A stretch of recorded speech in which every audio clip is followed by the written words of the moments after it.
जन्मोत्सव चाहिँ लुम्बिनीबाट चाहिँ म यो यस कार्यक्रममा आइरहेको छु र चाहिँ हामी नेपालमा हामी शान्ति चाहन्छौँ, हामी अहिंसा हिंसा भन्ने कुरा हामी चाहिँ चाहँदैनौँ र आज हामी एउटा व्यक्तित्व जगमान गुरुजी आन्दोलनका चाहिँ कमान्डर जगमान गुरुजीको संविधानमा चाहिँ हामी शान्ति र्याली गर्न गइरहेका छौँ र यो नेपाललाई चाहिँ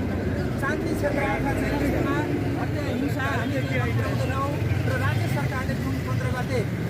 राज्य सरकारले एकदम चाहिँ छटबाट चाहिँ असुर यासर देवीले चाहिँ त्यस्तो काम गर्यो र 2 जना चाहिँ एउटा पत्रकार एउटा सर्वसाधारण जनताको पनि मृत्यु भयो र उहाँको चिर शान्तिको कामना गर्दै राष्ट्र संस्था पुनर्बहालीको महान अभियानमा हामीहरू अगाडि बढिरहेका छौँ र नियमको रूपले श्रीपाद बडा महाराज ज्ञानेन्द्र सरकार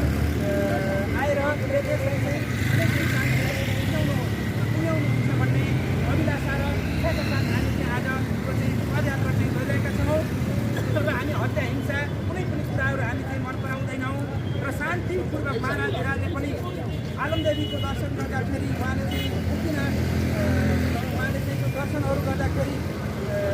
बागलुङ कालिकादेखि लिएर गोरखनाथको दर्शन गर्दाखेरि उहाँले कुनै पनि जनताहरूलाई चोटपटक नभइकन पनि यो चाहिँ देशमा शान्ति कायम गर्नुपर्छ भनेर उहाँले भनिरहनु भएको थियो र त्यसैको चाहिँ आधारमा चाहिँ त्यतिखेर हामी चाहिँ शान्ति गरिरहेका छौँ र यो देश कृष्ण शाहले बनाएको मात्र काङ्ग्रेसले बनाएका होइन,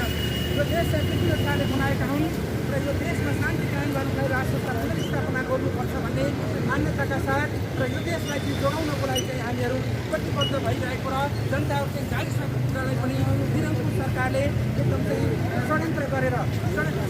आन्दोलन हाल्ने काम गरेको छ। त्यस्तो नगरोस् र जनताको चाहिँ यो संविधानले पनि बोल्न पाउने अधिकार दिएको छ, संविधानमा पनि चाहिँ लेखिएको छ र चाहिँ राष्ट्र संस्था पुनर्स्थापनाको चाहिँ महान अभियानमा चाहिँ हाम्रो